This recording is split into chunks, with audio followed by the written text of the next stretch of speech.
Assalamualaikum warahmatullahi wabarakatuh. Halo teman-teman, saya Eka Puspitasari dan anggota kelompok saya ada Nur Fajrianti Rahmah, Susilawati, Radiatna, Aldo Amanda, dan yang terakhir ada Wafik Ajijah. Nah, kita dari Prodi D3 Akuntansi Politeknik Piksi Input Serang. Teman-teman, pada kesempatan kali ini atau di video kali ini kami akan menjelaskan bagaimana cara menganalisis sekaligus rumus-rumus untuk menghitung bagaimana mengetahui rasio keuangan perusahaan. Di mana video kali ini dibuat untuk memenuhi mata kuliah manajemen keuangan dengan dosen pengampu yaitu Bapak Angga Nugraha, SEMM, AWPQWP, RTA CLMA. Baiklah teman-teman semuanya, mungkin langsung saja kita ke pembahasan yaitu tentang analisis rasio keuangan perusahaan. Yuk simak bareng-bareng. Baik teman-teman, sebelum kita melakukan sebuah analisis rasio keuangan suatu perusahaan, perlu kita ketahui apa itu analisis rasio keuangan. Analisis rasio keuangan adalah analisis yang dilakukan dengan menghubungkan berbagai perkiraan yang terdapat pada laporan keuangan dalam bentuk rasio keuangan. Ada juga menurut Will, Subramanian, dan Helsi berpendapat bahwa analisis rasio atau rasio analisis dapat mengungkapkan hubungan penting dan menjadi dasar perbandingan dalam menemukan kondisi dan tren yang sulit untuk dideteksi dengan mempelajari masing-masing komponen yang membentuk rasio-rasio.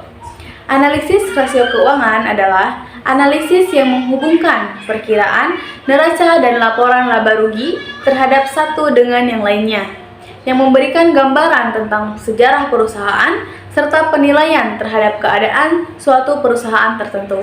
Nah, teman-teman sudah tahu apa itu analisis rasio keuangan. Di video kali ini kita akan menganalisis bersama-sama, yaitu PT Perusahaan Gas Negara Tbk. Baiklah teman-teman, di belakang saya sudah ada company profile dari PT Perusahaan Gas Negara Tbk. Di sini kita bisa lihat nama PT Perusahaan Gas Negara Tbk, kode PGAS, alamat kantor Jalan Ki Haji Zainal Arifin, nomor 20, Jakarta 1140.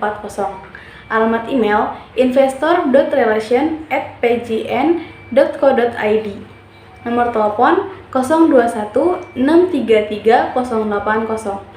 Nomor fax 021 633 1302 633 308. Dengan nomor NPWP 01 000 051 1 051 000. Dan situs web www.png.co.id. Dan bidang usaha utama distribusi dan transmisi gas bumi, dan sektor energi dan subsektor minyak, gas, dan batubara, serta Biro Administrasi Efek PT Datindo Entricom. Nah, berikutnya ada Dewan Komisaris dan jajaran direktur dari PT sudah tertera di belakang saya, bisa kita lihat dan bisa dibaca. Baik, mungkin langsung saja kita ke berikutnya. Nah teman-teman, di belakang saya sudah ada laporan posisi keuangan.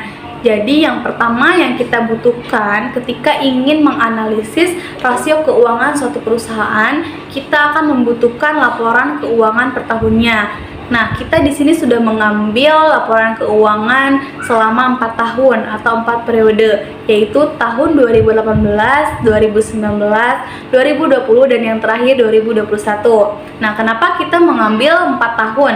Karena kita akan membandingkan tahun ke tahunnya. Jadi, misalkan 2018 itu lebih baik dari 2019 ataukah 2019 lebih baik dari 2020 dan seterusnya.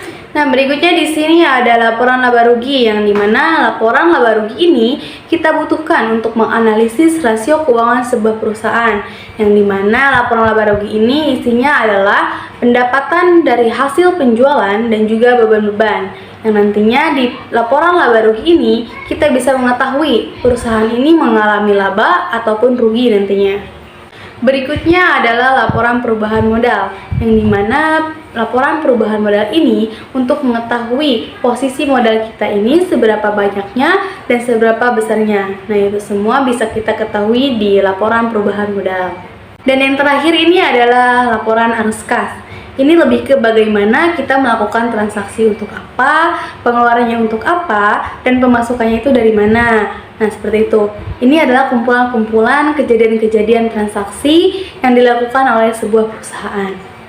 Nah, teman-teman bisa kita lihat di belakang saya ini udah ada laporan posisi keuangan, yang dimana biasanya itu di laporan posisi keuangan yang tertera itu ada aset dan juga utang, yang dimana ada aset lancar dan aset tidak lancar. Begitupun ada utang lancar dan utang tidak lancar, ataupun utang jangka pendek dan utang jangka panjang. Nah, teman-teman, baiklah, di sini kita akan membahas 5 poin. Yang pertama yaitu rasio likuiditas, yang kedua rasio aktivitas, yang ketiga rasio profitabilitas, dan yang keempat ada rasio solvabilitas, dan yang terakhir market value.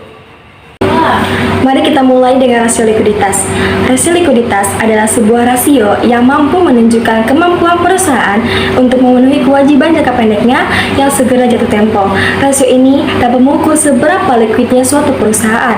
Untuk mendapatkan hasil rasio likuiditas, pengukuran ini tidak bisa dilakukan sekali atau 2 kali, namun berkali-kali pada jangka waktu tertentu sehingga akan terlihat perkembangan likuiditas perusahaan dari waktu ke waktu.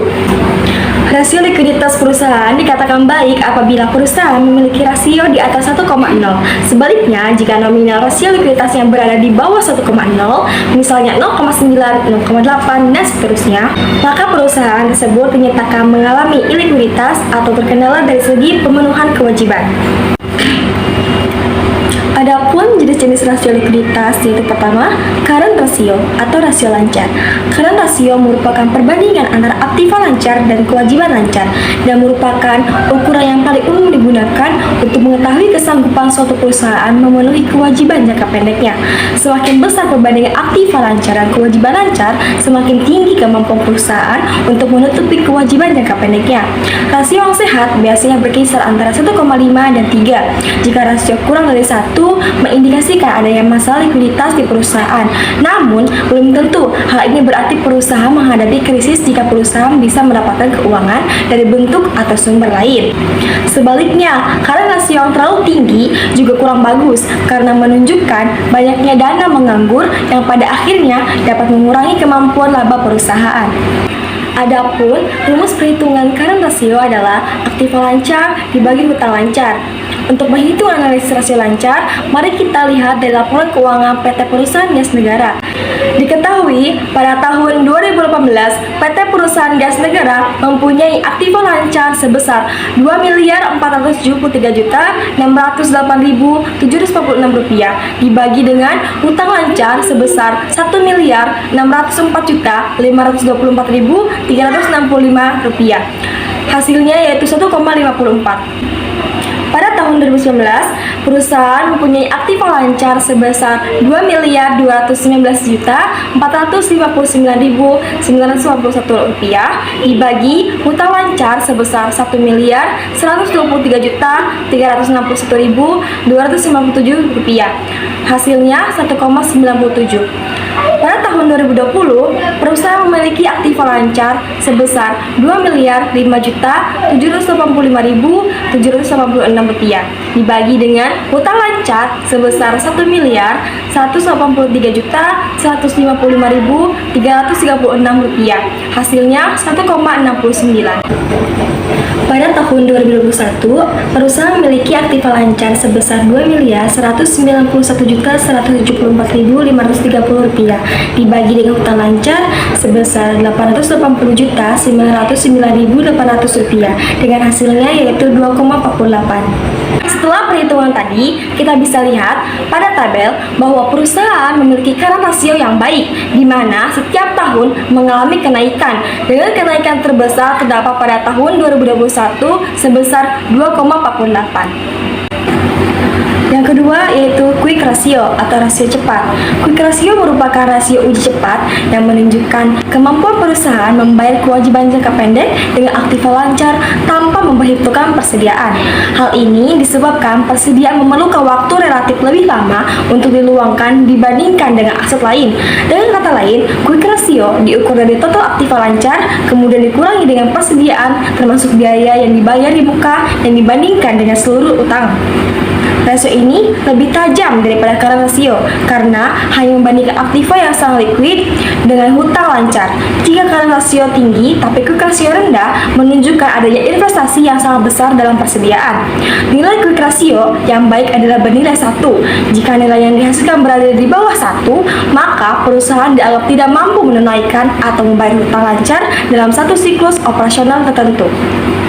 Dengan rumus perhitungan, quick ratio adalah aktiva lancar dikurangi persediaan dibagi hutang lancar. Untuk menghitung analisis quick ratio, mari kita lihat dari laporan keuangan PT Perusahaan Gas Negara.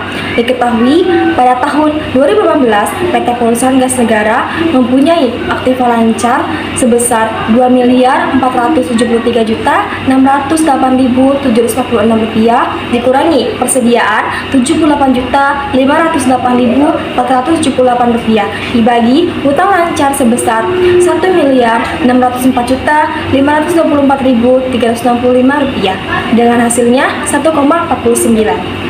Pada tahun 2019, perusahaan memiliki aktiva lancar sebesar Rp2.219.499.981 dikurangi persediaan sebesar Rp70.797.779 dibagi hutang lancar sebesar Rp1.123.361.297 dengan hasilnya 1,91.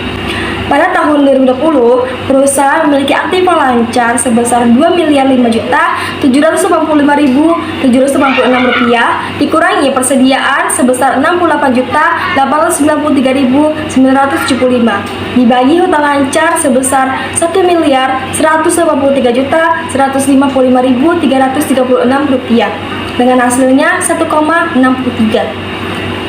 Pada tahun 2021, perusahaan memiliki aktiva lancar sebesar Rp2.171.174.530 dikurangi persediaan Rp50.452.577 dibagi hutang lancar sebesar Rp850.909.800 dengan hasil 2,42. Setelah perhitungan tadi, kita bisa lihat pada tabel bahwa perusahaan memiliki quick ratio yang baik walaupun kurang stabil, di mana setiap tahun mengalami kenaikan dan penurunan, dengan penurunan pada tahun 2019 dan 2020 sebesar 1,49 dan 1,63, dan kenaikan pada tahun 2019 dan 2021 sebesar 1,91 dan 2,42. Yang ketiga yaitu kas rasio atau rasio kas. Kas rasio merupakan alat yang digunakan untuk mengukur seberapa besar uang kas yang tersedia untuk membayar hutang. Ketersediaan uang kas dapat ditunjukkan dari tersedia dana atau kas yang setara kas seperti rekening giro atau tabungan di bank yang dapat ditarik setiap saat. Dapat dikatakan rasio ini menunjukkan kemampuan sesungguhnya bagi perusahaan untuk membayar hutang-hutang jangka pendeknya. Besaran rasio kas perusahaan yang dianggap ideal adalah yang lebih dari 1. Itu berarti likuiditas yang dipunyai oleh perusahaan sangat bagus. Kebalikannya, jika kas rasio adalah kurang dari 1, perusahaan perlu mencari cara agar hal itu dapat diatasi dengan baik. Dengan rumus perhitungan, kas rasio adalah kas dan setara kas dibagi dengan hutang lancar. Untuk menghitung analisis kas rasio, mari kita lihat dari laporan keuangan PT Perusahaan Gas Negara. Diketahui pada tahun 2018, PT Perusahaan Gas Negara mempunyai kas dan setara kas sebesar Rp1.234.447 dibagi dengan hutang lancar sebesar Rp1.604.524.365. Hasilnya yaitu 0,81. Pada tahun 2019, perusahaan memiliki kas dan setara kas sebesar Rp1.040.336.489 dibagi dengan hutang lancar sebesar Rp1.123.361.297 dengan hasilnya yaitu 0,92. Pada tahun 2020, perusahaan memiliki kas dan setara kas sebesar Rp1.179.044.518 dibagi dengan hutang lancar sebesar Rp1.183.389 Rp153.155.336. Pada tahun 2021, perusahaan memiliki kas dan setara kas sebesar Rp1.503.293.693 dibagi dengan hutang lancar sebesar Rp880.909.800 dengan hasil 1,70. Setelah perhitungan tadi, kita bisa lihat pada tabel bahwa perusahaan memiliki kas rasio yang kurang baik, di mana hasil tersebut kurang dari nilai ideal dan mengalami penurunan pada tahun 2018, 2019, dan 2020. Namun, mengalami kenaikan pada tahun 2021 sebesar 1,70. Yang keempat ada cash turnover atau rasio perputaran kas. Rasio perputaran kas adalah rasio yang mengukur berapa kali perusahaan menggunakan kasnya untuk menghasilkan pendapatan dalam suatu periode akuntansi dan perbandingan antara penjualan dengan nilai rata kas yang dimiliki oleh perusahaan. Semakin tinggi tingkat perputaran kas akan semakin baik karena semakin tinggi efisiensi penggunaan kasnya. Dengan rumus perhitungan kas turnover rasio adalah pendapatan dibagi kas dan setara kas. Untuk menghitung analisis kas turnover, mari kita lihat dari laporan keuangan PT Perusahaan Gas Negara. Diketahui pada tahun 2018, PT Perusahaan Gas Negara mempunyai pendapatan sebesar Rp3.470.266.738 dibagi dengan kas dan setara kas sebesar Rp1.315.234.447 dengan hasilnya 2,94. Pada tahun 2019, perusahaan memiliki pendapatan sebesar Rp3.448.717.684 dibagi dengan kas dan setara kas sebesar Rp1.040.376.489 dengan hasilnya 3,69. Pada tahun 2020, perusahaan memiliki pendapatan sebesar Rp2.485.536.105 dibagi dengan kas dan setara kas sebesar Rp1.199.044.518 dengan hasil 2,44. Pada tahun 2021, perusahaan memiliki pendapatan sebesar Rp3.036.100.956 dibagi dengan kas dan setara kas sebesar Rp1.503.293.693 dengan hasil 2,1. Setelah perhitungan tadi, kita bisa lihat pada tabel bahwa perusahaan memiliki kas turnover rasio yang baik. Di mana perhitungan tersebut memiliki hasil yang tinggi nilai rata kasnya dengan kenaikan terbesar terdapat pada tahun 2019 sebesar 3,69. Selanjutnya tentang activity ratio. Jadi apa sih activity ratio itu? Activity ratio atau rasio aktivitas mengukur efisiensi bisnis dalam menggunakan dan mengelola sumber dayanya untuk menghasilkan pendapatan semaksimal mungkin. Activity ratio atau rasio aktivitas menunjukkan hubungan antara penjualan dan aset tertentu. Ini menunjukkan investasi dalam satu kelompok aset tertentu dan pendapatan yang dihasilkan aset tersebut. Rasio ini sering disebut rasio pemanfaatan aset atau rasio efisiensi operasi. Berikutnya, rasio perputaran piutang usaha atau akun receivable turnover adalah rasio perputaran piutang usaha atau rasio yang mencerminkan kecepatan piutang usaha berhasil ditagih oleh perusahaan. Semakin besar rasio perputaran piutang usaha, semakin baik, karena berarti semakin cepat perusahaan dapat menagih piutang usaha. Nah, jadi kita bisa mengambil kesimpulan bahwa nilai ideal dari rasio ini semakin tinggi nilai perputaran piutang, maka akan semakin baik pula untuk perusahaan. Untuk rumus dan perhitungannya sebagai berikut. Untuk rumusnya, rasio perputaran piutang atau akun receivable turnover sama dengan penjualan kredit bersih dibagi dengan rata-rata piutang usaha. Untuk perhitungan dan analisnya, kami mengambil laporan keuangan PT Perusahaan Gas Negara Tbk untuk 4 periode. Nah, dengan nilai penjualan kredit Rp3.470.266.738. Untuk rata-rata piutang usaha di sini terdapat 2 piutang usaha, yaitu piutang usaha yang pertama senilai Rp327.283.272. Kemudian piutang yang kedua senilai Rp213.642.094. Kedua piutang tersebut kemudian dijumlahkan dan dibagi dua. Totalnya yakni Rp270.462.683. Nah, penjualan kredit tadi kemudian dibagi dengan rata-rata piutang usaha yang telah ditemukan hasilnya dengan nominal 14,30. Nilai ini merupakan hasil dari akun receivable turnover di tahun 2018. Kemudian kita akan menghitung akun receivable turnover di tahun 2019 dengan penjualan kredit Rp3.848.717.684 dengan rata-rata piutang usaha yang pertama yaitu Rp249.589.952. Untuk nilai piutang usaha yang kedua yakni Rp259.929.499. Kemudian kedua piutang tersebut dijumlahkan dan dibagi dua dengan total rata-rata piutang usaha tersebut senilai Rp254.759.725,5. Nah, untuk penjualan kredit dan rata-rata piutang usaha ini kemudian dibagi dengan hasil 15,10. Kemudian lanjut pada akun receivable turnover di tahun 2020 dengan nilai penjualan kredit Rp2.885.536.105 dengan rata-rata piutang usaha yang pertama senilai Rp195.819.484.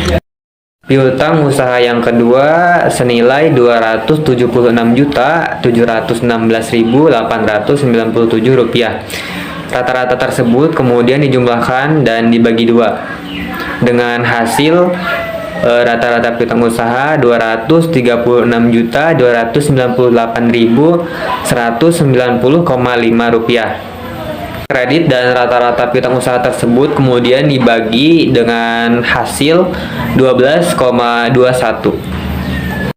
Dan akun receivable turnover di tahun 2021 dengan penjualan kredit senilai Rp3.100.958 dengan rata-rata piutang usaha yang pertama senilai Rp225.639.466.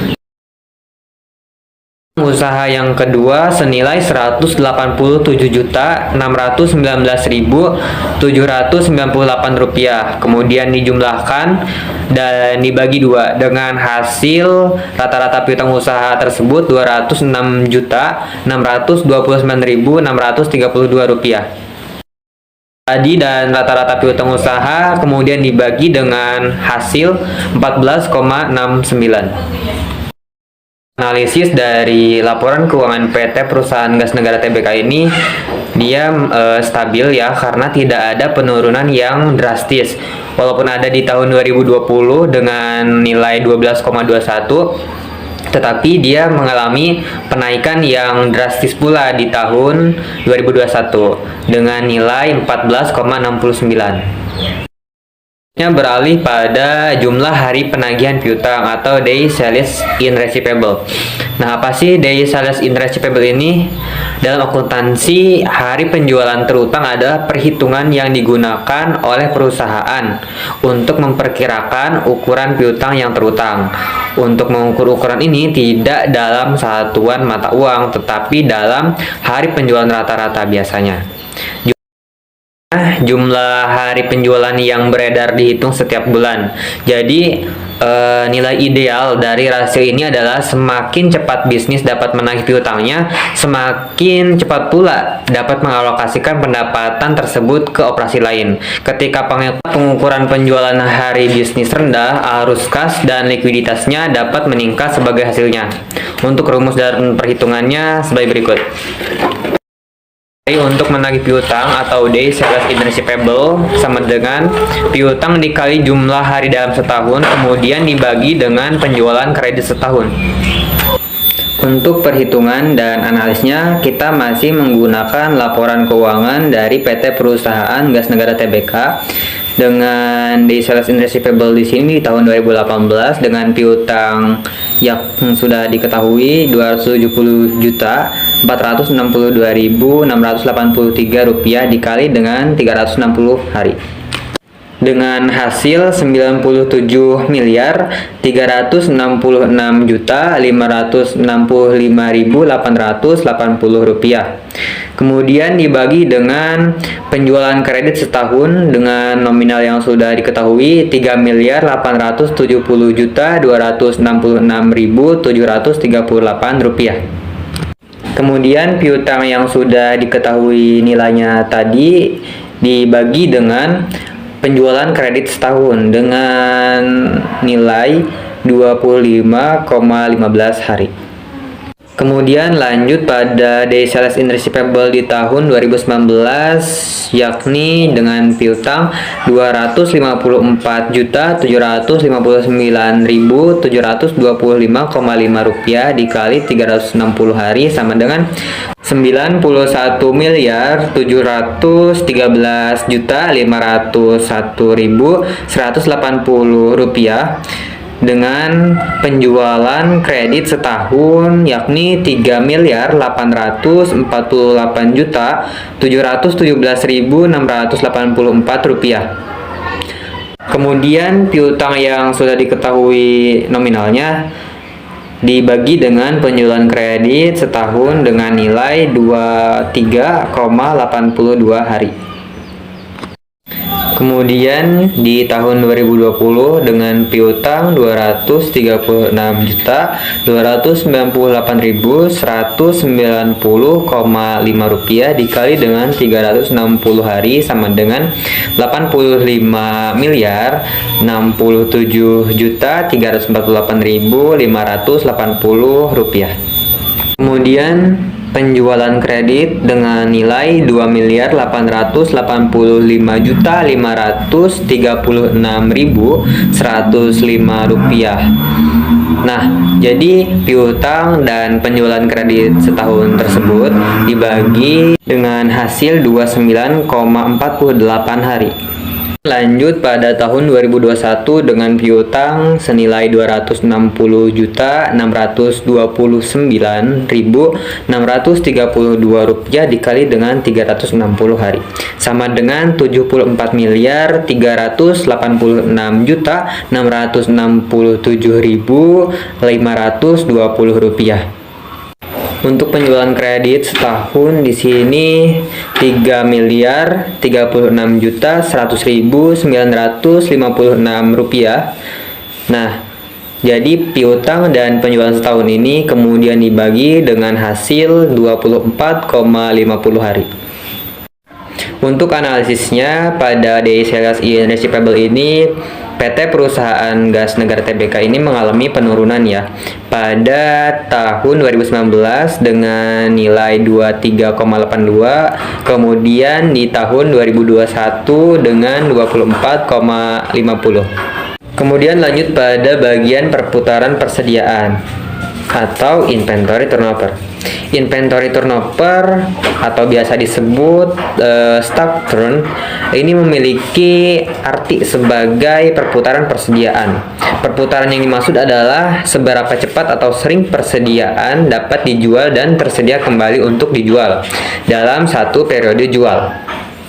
Menurut Investopedia, inventory turnover digunakan untuk mengukur seberapa cepat perusahaan mampu menjual persediaan dalam periode tertentu dan membandingkannya dengan rata-rata industri. Rasio inventory turnover yang rendah menandakan rendahnya penjualan dan memungkinkan adanya kelebihan persediaan. Sebaliknya, jika rasio tinggi menandakan bahwa terjadinya tingkat penjualan yang tinggi. Jadi nilai ideal dari rasio ini yaitu 4-7. Untuk rumus dan perhitungannya yakni perputaran persediaan atau inventory turnover sama dengan harga pokok penjualan dibagi dengan rata persediaan. Untuk perhitungannya kita masih mengambil laporan keuangan dari PT Perusahaan Gas Negara Tbk ya.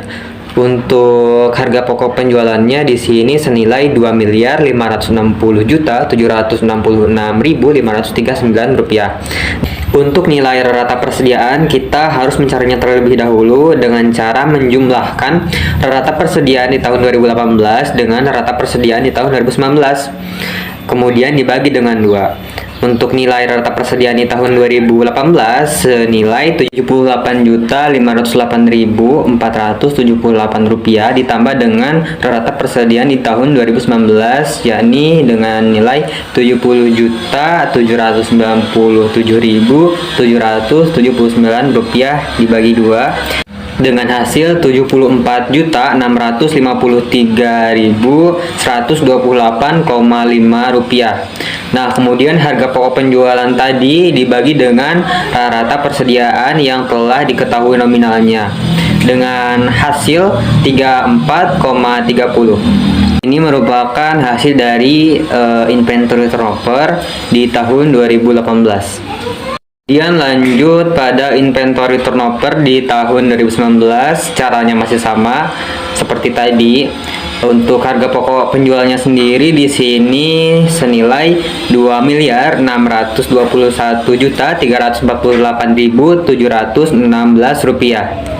Rata persediaan pada tahun 2019 senilai Rp70.797.779 ditambah dengan rata persediaan di tahun 2020 yakni senilai Rp69.893.975 dibagi 2 dengan nilai Rp69.845.877. Nah, kemudian harga pokok tadi dibagi dengan rata persediaan yang sekarang dengan total 37,53. Kemudian lanjut pada inventory turnover di tahun 2020 dengan harga pokok penjualan Rp2.331.118.705 dengan rata penjualan di tahun 2020 Rp68.893.975 ditambah dengan rata persediaan di tahun 2021 dengan nilai Rp54.752.577 dibagi 2 dengan hasil Rp61.823.276. Kemudian harga pokok tadi dibagi dengan rata persediaan yang sekarang dengan nilai 32,85. Kemudian lanjut pada inventory turnover di tahun 2021 dengan harga pokok penjualannya dengan nilai Rp2.449.252.234 dibagi dengan rata persediaannya Rp54.752.577 dengan nilai 44,73. Kemudian lanjut pada pembahasan selanjutnya tentang rasio perputaran total aktiva atau aset turnover. Aset turnover ini adalah rasio aktivitas atau rasio efisiensi yang mengukur kemampuan perusahaan untuk menghasilkan penjualan dari total asetnya dengan membandingkan penjualan bersih dengan total aset rata-rata. Secara umumnya, rasio keuangan ini mengukur efisiensi penggunaan aset perusahaan dalam menghasilkan pendapatan penjualan kepada perusahaan. Jadi nilai ideal dari rasio ini semakin tinggi nilai aset turnover, maka semakin cepat perputaran aktiva serta perolehan labanya. Untuk rumus dan perhitungannya yaitu rasio perputaran total aktiva atau aset turnover sama dengan penjualan dibagi dengan total aktiva. Untuk perhitungan dan analisnya kita masih menggunakan laporan keuangan dari PT Perusahaan Gas Negara Tbk dengan aset turnover di tahun 2018 penjualannya Rp3.870.266.738. Total aktiva di sini didapat dari total liabilitas dan ekuitas, di mana total aktivanya senilai 7.939.273.167 rupiah. Nah, penjualan tadi dibagi dengan total aktiva dengan nilai 0,48. Lanjut pada aset turnover di tahun 2019 dengan nilai penjualan 3.048.717.684 rupiah dibagi dengan total aktiva, yaitu senilai 7.373.713.156 rupiah dengan total 0,52.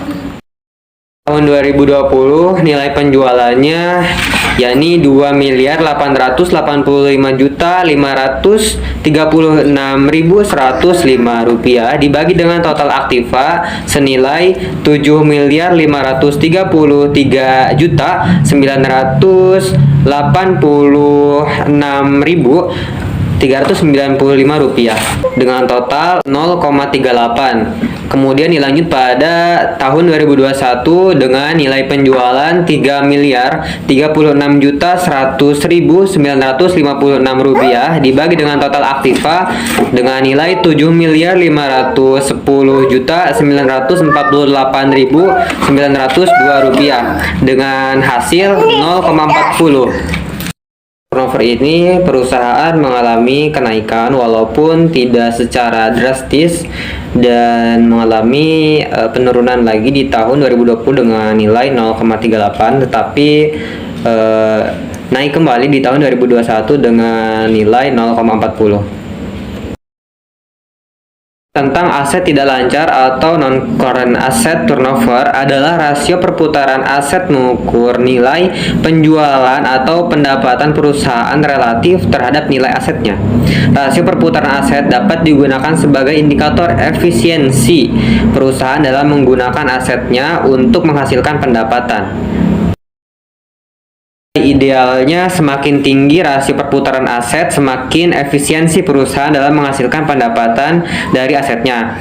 Tapi sebaliknya, jika suatu perusahaan tersebut tidak efisiensi dalam menggunakan asetnya untuk menghasilkan penjualan, perhitungannya sebagai berikut.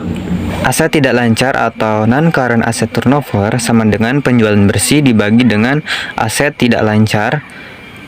Untuk penjualan dan analisnya tetap menggunakan laporan keuangan di PT Perusahaan Gas Negara Tbk dengan non-current asset turnover di sini pada tahun 2018 dengan penjualan bersih senilai 3.470.266.738 rupiah dibagi dengan aset tidak lancar dengan nilai 5.465.664.421 rupiah, kemudian dengan hasil 0,70.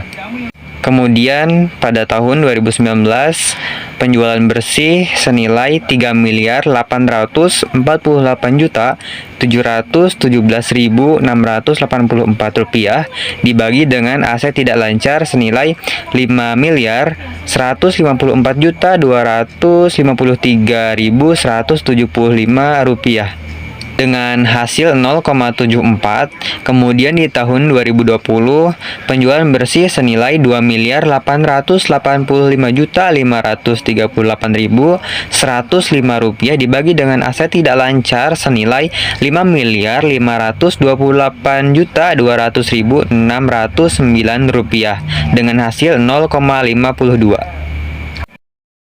Kemudian pada tahun 2021 penjualan bersihnya senilai 3.036.100.956 rupiah dibagi dengan aset tidak lancar senilai 5.319.774.372 rupiah dengan hasil 0,57. Untuk analisisnya sendiri, pada non-current asset turnover ini di perusahaan tersebut mereka mengalami penurunan. Baiklah teman-teman, berikutnya kita masuk ke rasio profitabilitas. Nah, sebelum itu, apa sih rasio profitabilitas itu?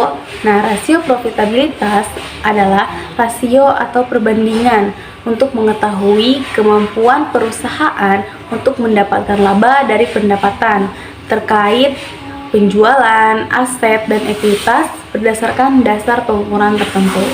Nah, teman-teman, jenis-jenis rasio profitabilitas dipakai untuk memperlihatkan seberapa besar sih laba atau keuntungan yang diperoleh dari kinerja suatu perusahaan yang mempengaruhi catatan atas laporan keuangan yang harus sesuai dengan standar akuntansi keuangan. Nah, penggunaan rasio ini juga menunjukkan efisiensi perusahaan.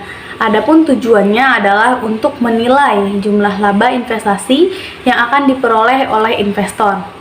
Selain itu, rasio ini juga dapat mengukur besaran laba perusahaan untuk menilai kemampuan perusahaan dalam membayar utang kepada kreditur berdasarkan tingkat pemakaian aset dan sumber daya lainnya, sehingga terlihat tingkat efisiensi perusahaan.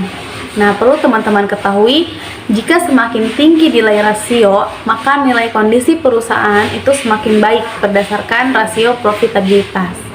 Nilai yang tinggi melambangkan tingkat laba dan efisiensi perusahaan itu tinggi yang bisa dilihat dari tingkat pendapatan dan arus kas. Baiklah teman-teman, itu tadi penjelasan mengenai rasio profitabilitas. Nah, berikutnya kita masuk ke bagian-bagian rasio profitabilitas tersebut. Di sini saya akan membahas 5 bagian, yaitu yang pertama gross profit margin, yang kedua return of asset, yang ketiga return of equity, yang keempat operating profit margin, dan yang terakhir net profit margin. Margin laba kotor atau gross profit margin merupakan rasio profitabilitas untuk menilai presentase laba kotor terhadap pendapatan yang dihasilkan dari penjualan. Nah, selain itu, gross profit margin mengukur efisiensi perhitungan harga pokok atau biaya produksi. Semakin besar gross profit margin, maka semakin baik atau efisien kegiatan operasional perusahaan yang menunjukkan harga pokok penjualan lebih mudah daripada penjualan yang berguna untuk audit operasional, di mana mempunyai rumus yaitu laba kotor dibagi dengan total pendapatan.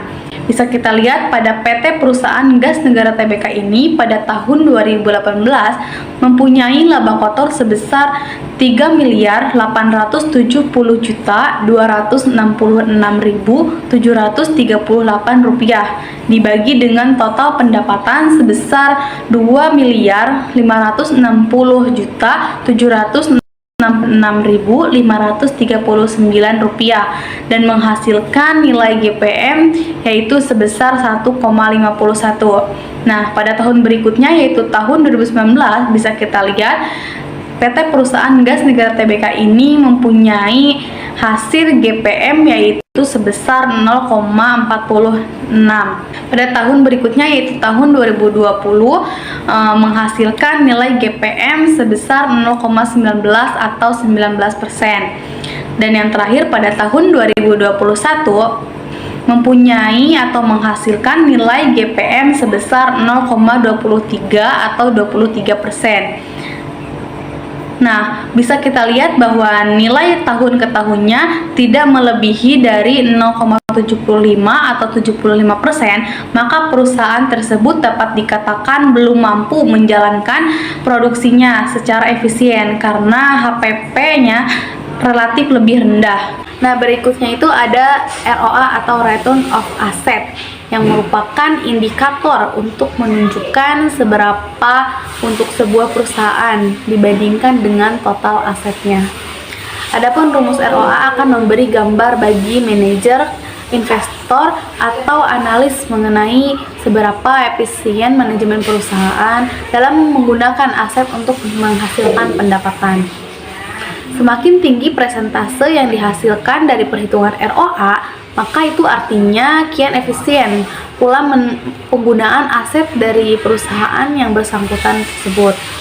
Nah, teman-teman, dapat kita lihat di belakang saya sudah ada perhitungan return of asset atau biasa disingkat dengan ROA yang mempunyai rumus yaitu laba bersih dibagi dengan total aset. Nah, pada PT Perusahaan Gas Negara Tbk ini pada tahun 2018 mempunyai laba bersih sebesar Rp364.638.660 dibagi dengan total aset sebesar Rp7.933.173.167 dan menghasilkan nilai ROA sebesar 0,04%. Selanjutnya pada tahun 2019 mempunyai laba bersih sebesar Rp112.981.195 dibagi dengan total aset sebesar Rp7.373.713.156 dan menghasilkan nilai ROA sebesar 0,01%. Berikutnya pada tahun 2020 mempunyai laba bersih sebesar Rp215.967.814 dan dibagi dengan total aset sebesar Rp7.533.986.395 dan menghasilkan nilai ROA sebesar 0,02%. Nah, dan yang terakhir bisa kita lihat pada tahun 2021 mempunyai laba bersih sebesar Rp364.534.135 dibagi dengan total aset sebesar Rp7.510.948.902 dan menghasilkan nilai ROA sebesar 0,04%. Nah, teman-teman, jadi dapat kita simpulkan dari perhitungan ROA tersebut dari tahun ke tahun bahwa PT Perusahaan Gas Negara Tbk ini tidak mempunyai nilai ROA lebih dari 5,98%. Nah, bisa dikatakan bahwa PT Perusahaan Gas Negara Tbk ini mempunyai nilai ROA yang tidak baik atau perusahaan ini bisa dikategorikan tidak baik. Baiklah, di belakang saya ini berikutnya kita ada Return on Equity Ratio atau ROE, merupakan rasio profitabilitas untuk menilai kemampuan perusahaan dalam menghasilkan laba dari investasi pemegang saham perusahaan tersebut yang dinyatakan dalam persentase. Baiklah, berikutnya kita masuk ke perhitungan Return of Equity atau biasa disingkat dengan ROE, yang dimana rumusnya yaitu laba bersih dibagi dengan ekuitas pemegang saham. Nah, karena pada kesempatan kali ini kita menghitung rasio keuangan pada PT Perusahaan Gas Negara Tbk. Nah, di sana pada tahun 2018 mempunyai laba bersih sebesar Rp364.638.660 dibagi dengan ekuitas pemegang saham sebesar Rp3.201.890.711 dan menghasilkan return of equity sebesar 0,11. Sedangkan pada tahun 2019 mempunyai laba bersih sebesar Rp112.981.195 dan dibagi dengan ekuitas pemegang saham sebesar Rp3.234.300.881 dan menghasilkan return of equity pada tahun 2019 yaitu 0,03. Sedangkan pada tahun 2020 pada PT Perusahaan Gas Negara Tbk mempunyai laba bersih sebesar Rp215.967.814 dibagi dengan ekuitas pemegang saham sebesar Rp2.955.438.855 dan menghasilkan return of equity pada tahun 2020 yaitu sebesar 0,07. Dan yang terakhir yaitu pada tahun 2021 PT Perusahaan Gas Negara Tbk mempunyai laba bersih sebesar Rp364.534.135 dibagi dengan ekuitas pemegang saham sebesar Rp3.284.924.558 dan menghasilkan return of equity pada tahun 2021 sebesar 0,11. Jadi dapat kita simpulkan bahwa nilai ROE pada PT Perusahaan Gas Negara Tbk ini dikategorikan tidak baik karena nilai ROE ini di bawah standar ROE, yaitu di bawah 8,32%. Nah, berikutnya kita masuk ke perhitungan operating profit margin atau biasa disebut dengan OPM, yang dimana mempunyai rumus yaitu EBIT dibagi dengan penjualan. Nah, pada PT Perusahaan Gas Negara Tbk ini pada tahun 2018 mempunyai nilai EBIT sebesar Rp584.904.285 dibagi dengan nilai penjualan sebesar Rp3.870.266.738 sehingga menghasilkan nilai OPM sebesar 0,15 atau 15%. Nah, pada tahun berikutnya yaitu tahun 2019, PT Perusahaan Gas Negara Tbk ini menghasilkan nilai OPM sebesar 0,07 atau 7%. Nah, pada tahun berikutnya, tahun 2020, menghasilkan nilai OPM sebesar 0,06 atau 6%. Dan yang terakhir pada tahun 2021, PT Perusahaan Gas Negara Tbk ini menghasilkan nilai OPM sebesar 0,07 atau 7%. Nah, bisa kita lihat dari hasil OPM PT Perusahaan Gas Negara Tbk ini dari tahun ke tahunnya itu tidak mengalami kenaikan, sehingga bisa dikatakan perusahaan tersebut tidak bisa menghasilkan pendapatan yang besar. Net profit margin atau margin laba bersih merupakan rasio profitabilitas untuk menilai persentase laba bersih yang didapat setelah dikurangi pajak terhadap pendapatan yang diperoleh dari penjualan. Dan semakin tinggi net profit margin, maka semakin baik operasi suatu perusahaan tersebut. Berikutnya kita masuk ke perhitungan net profit margin atau NPM pada PT Perusahaan Gas Negara Tbk, yang dimana rumus NPM tersebut yaitu laba bersih setelah pajak dibagi dengan penjualan.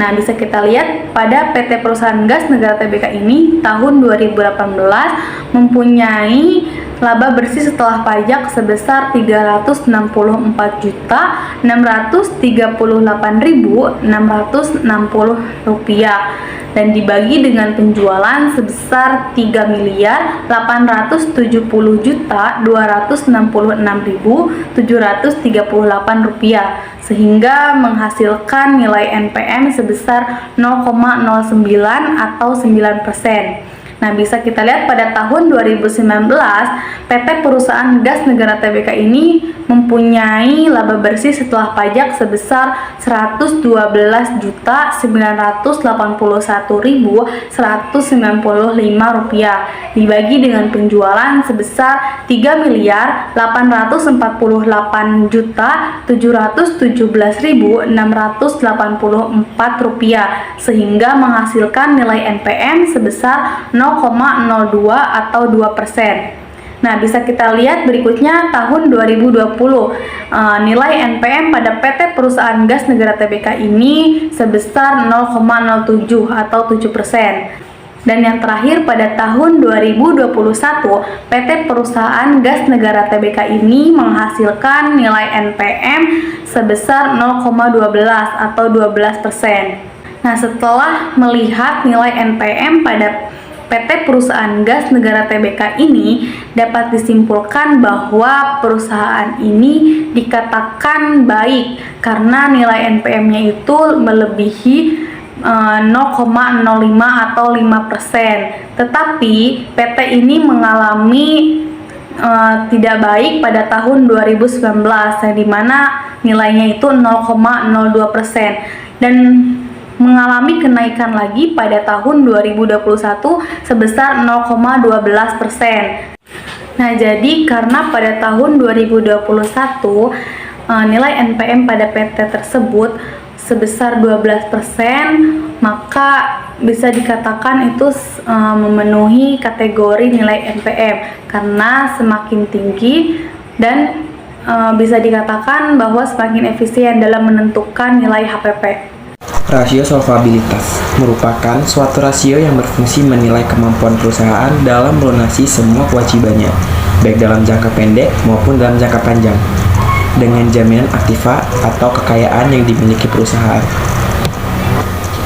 Terdapat beberapa manfaat perusahaan dengan memakai rasio solvabilitas. Di antaranya, rasio ini akan mempermudah para investor dan manajemen dalam memahami tingkat resiko struktur modal pada perusahaan dengan melalui catatan atau suatu laporan keuangan. Manfaat rasio solvabilitas sendiri adalah menganalisis posisi perusahaan jika dilihat dari kewajiban utang piutang, berguna dalam mengetahui sejauh mana perusahaan mampu memenuhi utang-utang beserta bunganya. Debit rasio atau rasio utang juga akan menilai seberapa besar perusahaan berpatokan pada utang dan membiayai aset. Rasio ini juga akan membandingkan total utang atau liabilitas dengan total aset yang dimiliki. Aset dan ekuitas sendiri adalah dua hal yang berbeda.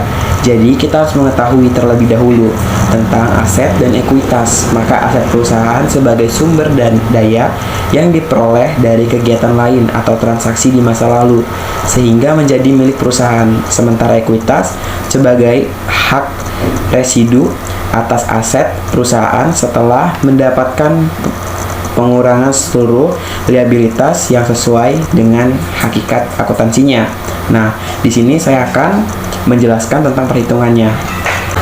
Debit ratio pada tahun 2018 ya, debit ratio total hutang dibagi total aset. Jadi total hutangnya itu ada 4.737.382.456 rupiah dibagi total aset 7.973.273.167 rupiah. Jadi totalnya adalah 0,59. Kemudian pada tahun 2019 total utang ada 4.429.412.275 rupiah dibagi total aset 3.230.400.300.881 rupiah. Jadi totalnya 1,27.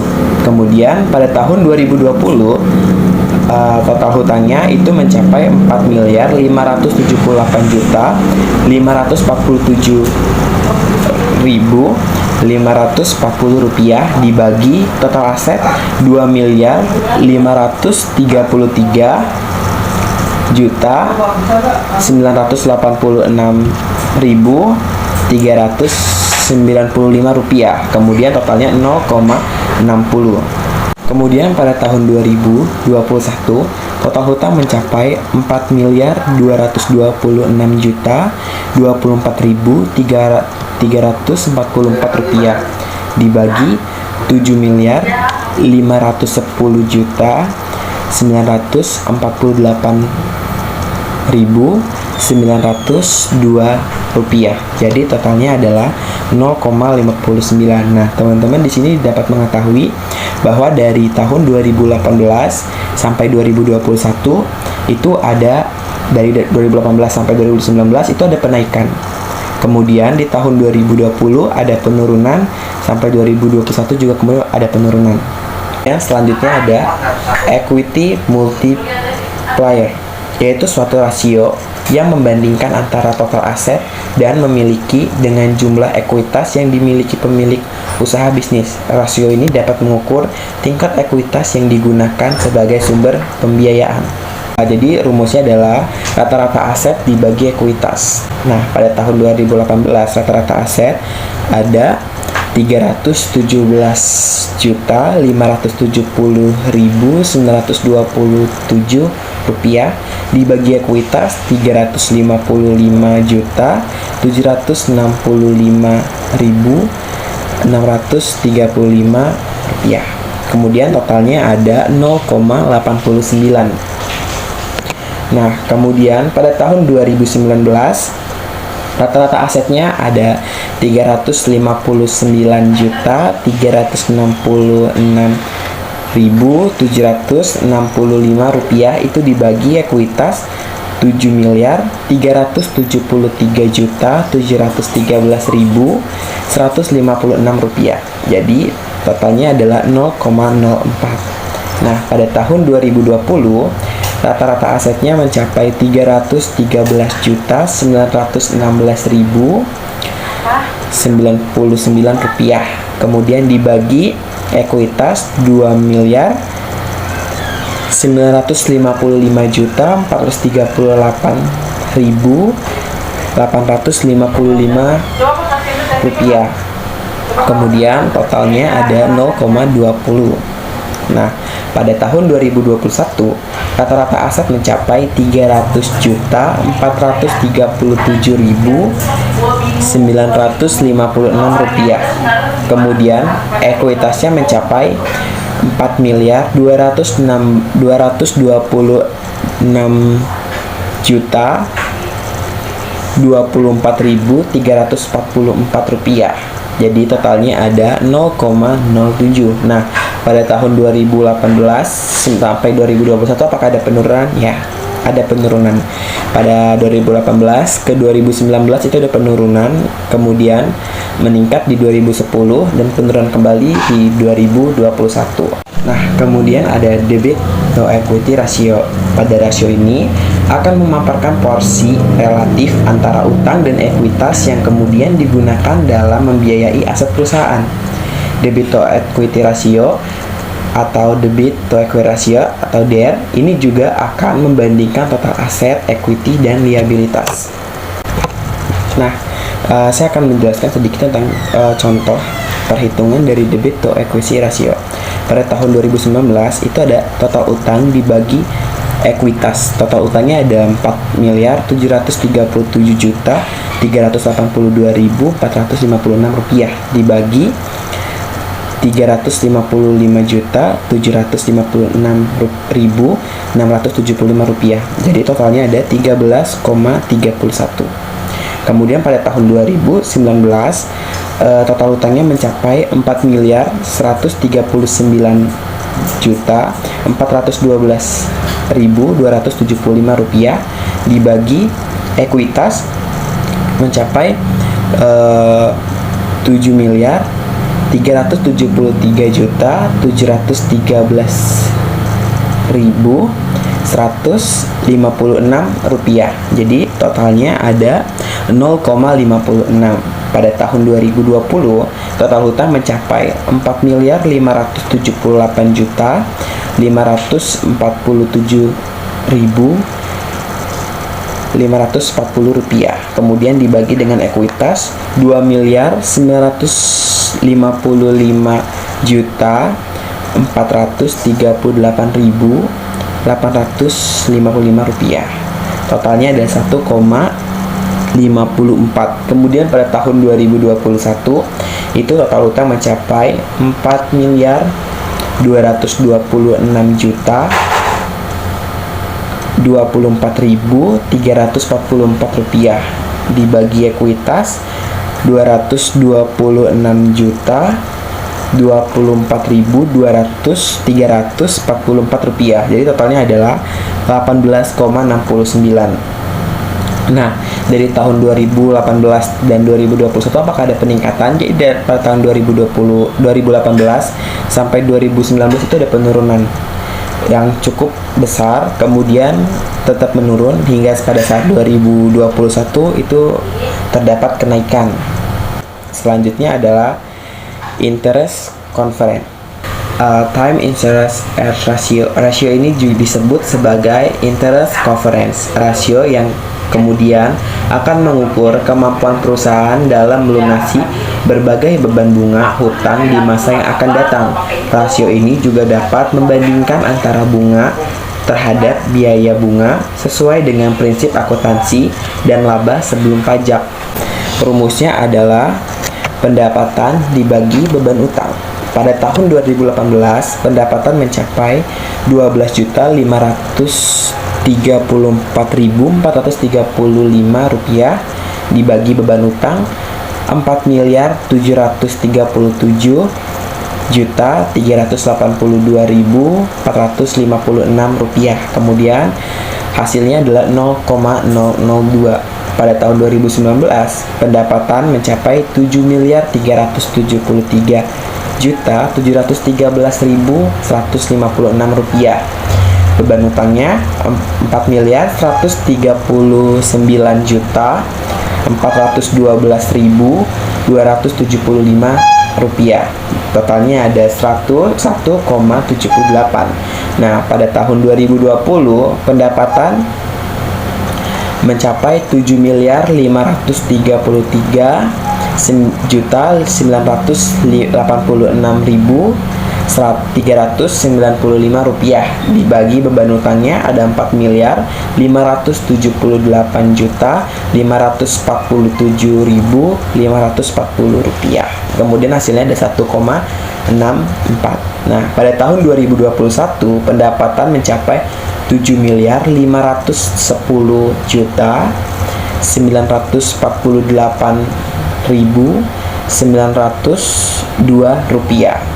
Beban utangnya Rp4.426.024.344. Jadi totalnya ada 1,77. Nah, teman-teman di sini dapat dilihat pada tahun 2018 beban utang itu lebih tinggi dibandingkan pendapatan.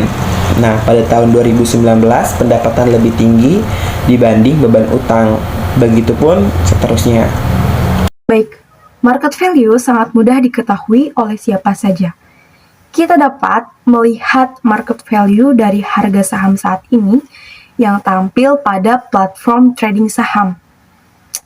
Sebelum kita berinvestasi terhadap perusahaan, kita harus melihat terlebih dahulu bagaimana sih perusahaan tersebut dari 3 atau 4 tahun ke belakang. Nah, market value ini merupakan barometer yang akan menunjukkan persepsi investor terhadap prospek suatu perusahaan emiten, di mana investor ini akan menunjukkan harga saham yang layak berdasarkan penilaian atau valuasi terhadap keuangan perusahaan dan prospek kedepannya seperti apa kayak gitu. Nah, semakin tinggi valuasinya, maka semakin besar pula market value-nya. Jadi, itu tadi ya, sebelum kita berinvest, harus dulu kita cross-check gimana perusahaan ini. Nah, jadi penting banget rumus yang akan kita bahas, ini untuk dipraktekkan dalam menganalisis perusahaan yang akan kita invest. Nah, untuk menghitung rasio ini, kita memerlukan harga saham dan jumlah saham yang beredar. Kita bisa mencari di website Bursa Efek Indonesia idx.co.id. Nah, pada perusahaan ini kita sudah mendapatkan harga sahamnya 1.700 dan jumlah saham beredarnya adalah 24.241.108.196. Nah, dan jangan lupa juga untuk sediakan laporan keuangannya untuk kita mulai analisis. Ada 7 rasio perhitungan yang akan dipaparkan dalam konteks market value, yaitu PER, Price Earning Ratio, PBV, dan DPS. Price Earning Ratio adalah rasio yang digunakan untuk menilai mahal murahnya saham berdasarkan kemampuan perusahaan menghasilkan laba bersih. Rumusnya adalah EAT, Earning After Tax, dibagi dengan jumlah lembar saham. Earning After Tax adalah laba bersih setelah pajak yang diperoleh bank pada satu kurun waktu tertentu, di mana laba bersih setelah pajak ini merupakan hasil dari perhitungan total pendapatan dikurangi dengan penghasilan, dikurangi total biaya dan pajak. EAT dalam laporan keuangan perusahaan ini dapat kita cari dalam kolom laporan laba rugi dan penghasilan komprehensif. Lalu kita masukkan deh jumlah pendapatan komprehensif lainnya setelah pajak. Baik, di sini saya akan memaparkan hasil analisis dan sudah mendapatkan nilainya dari laporan keuangan perusahaan gas negara. Untuk market value, perhitungan pertama adalah price earning ratio, di mana rumusnya earning after tax dibagi dengan jumlah lembar saham. Nah, earning after tax ini nilainya kita dapatkan dari laporan keuangan, dan kita cari di sini jumlah pendapatan komprehensif lainnya setelah pajak.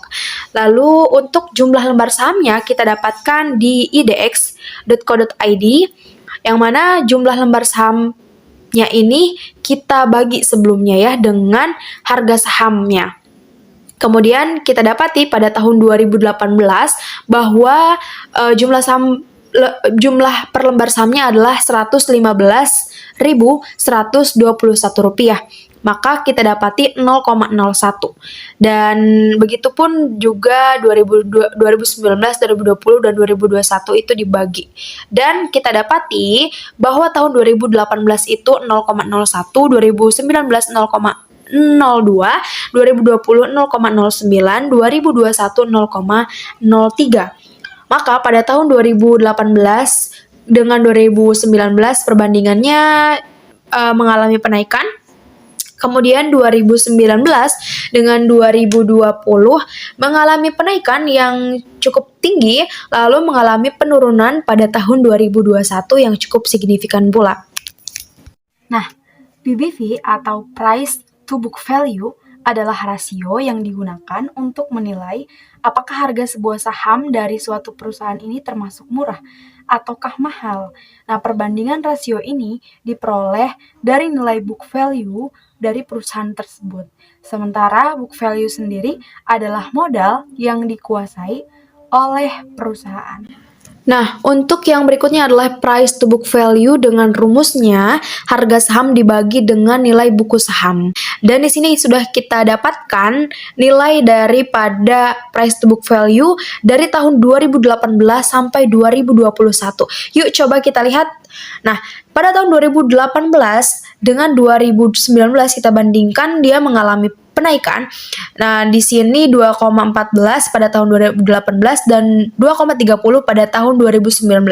Lalu kita bandingkan 2020 dengan 2019. Juga ini mengalami penurunan ya. Kemudian pada tahun 2020, 2021, 2020-nya adalah 2,25, kemudian 2021-nya adalah 2,26, mengalami penaikan. Dividen per share adalah pembagian laba perusahaan kepada pemegang saham berdasarkan banyaknya jumlah saham yang dimiliki. Rumusnya adalah dividen dibagi dengan saham beredar. Nah, dividen ini kita dapati dari dividen kas ya, pada laporan keuangan. Nah, pada tahun 2018 dividennya adalah Rp59.907.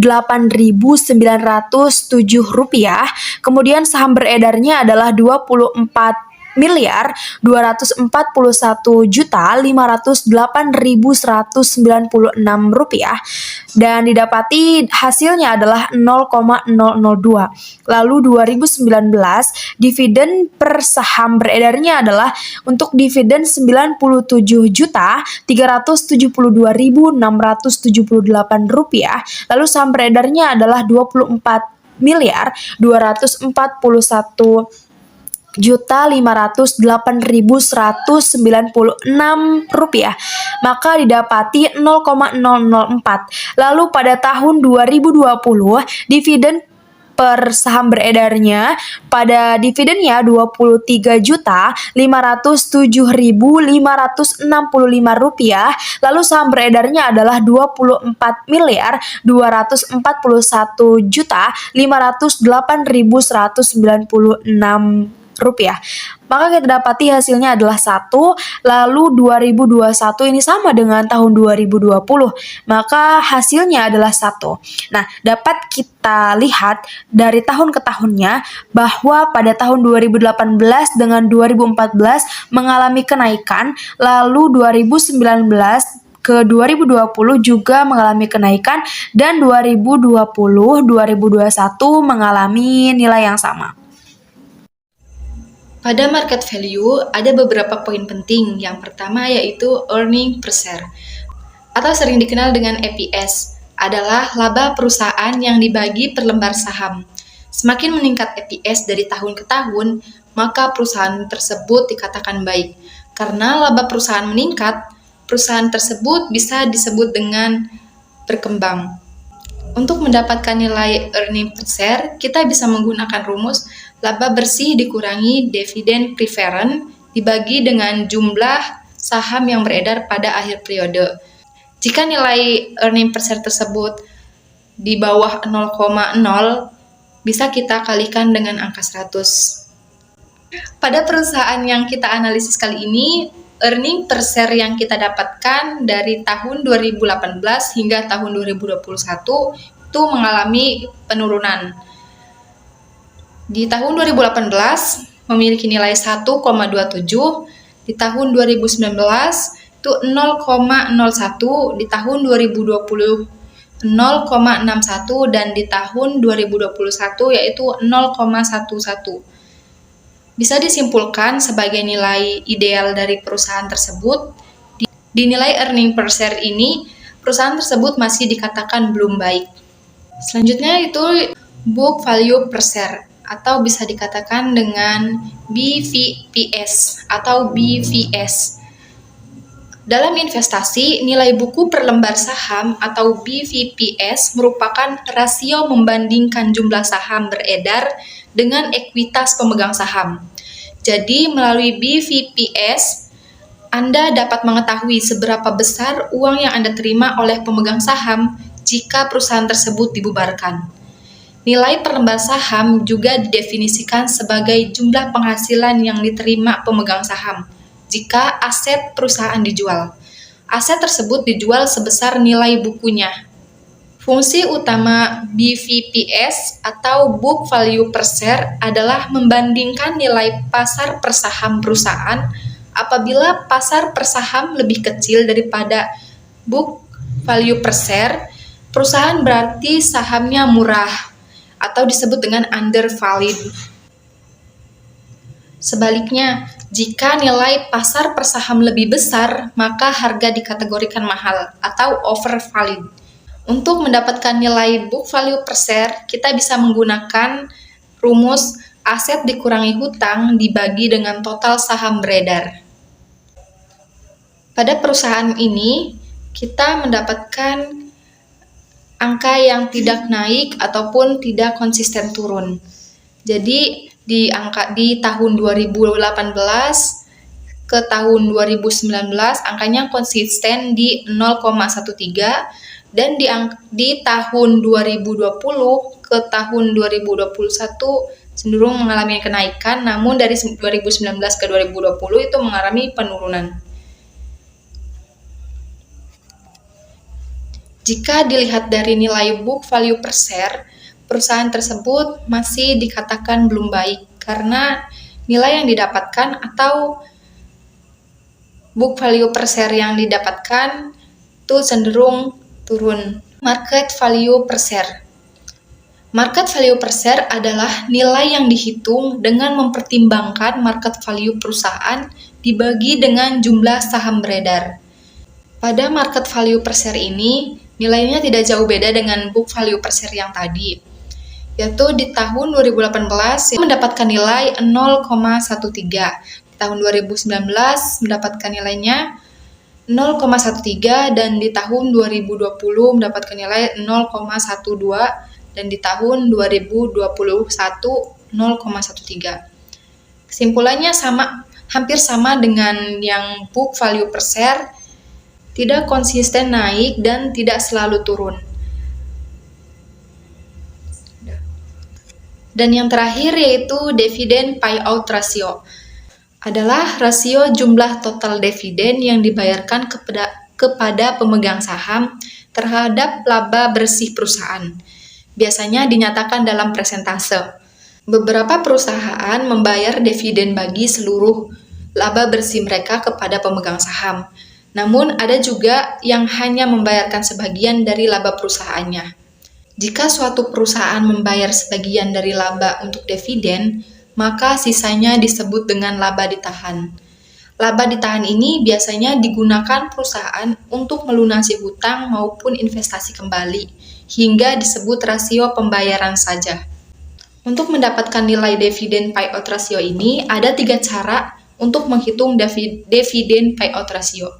Yang pertama yaitu membagi dividen dengan laba bersih.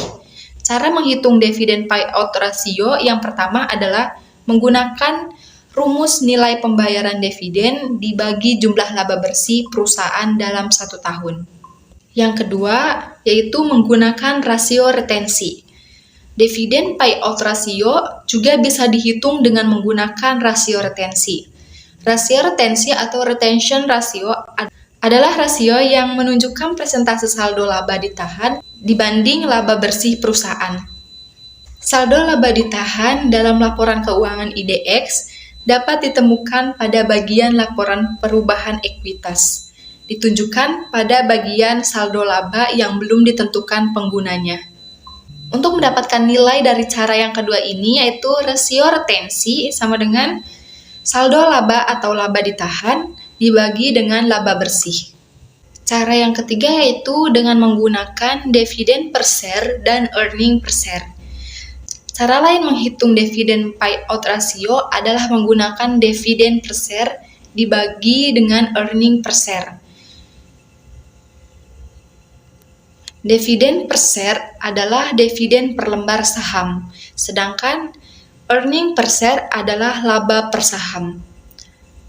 Rumus yang digunakan pada cara ini yaitu dividen per share dibagi dengan earning per share.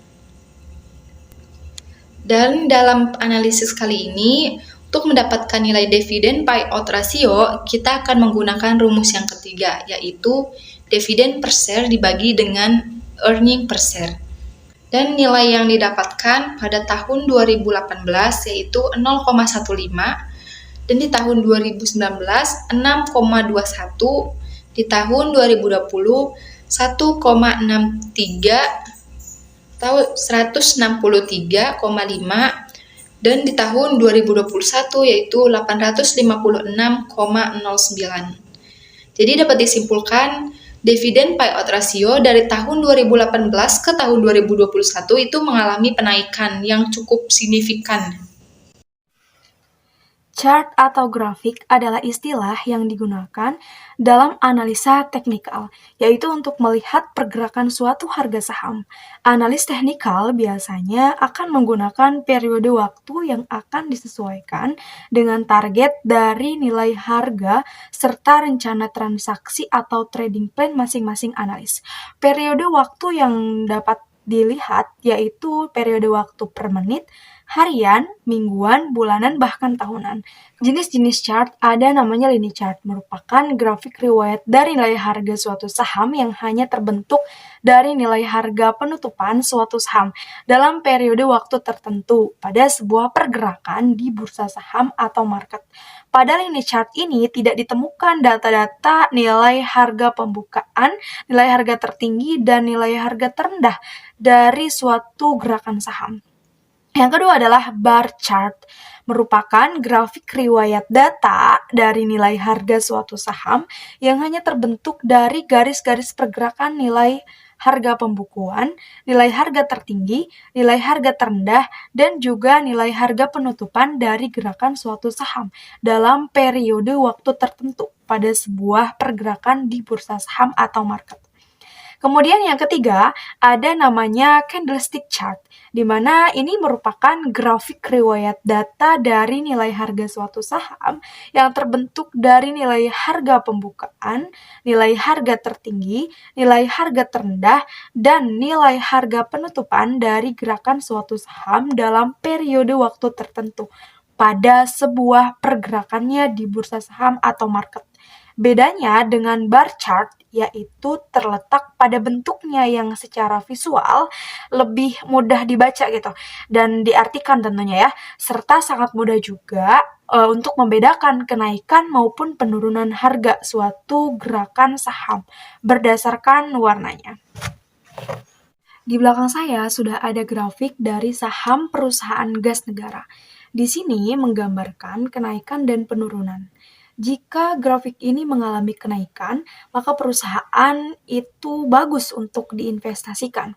Kenaikan dan penurunan ini disebabkan faktor Jadi faktor fundamental perusahaan yang paling utama penyebab dari harga saham ini naik atau turun yang harus selalu dicermati dalam berinvestasi saham.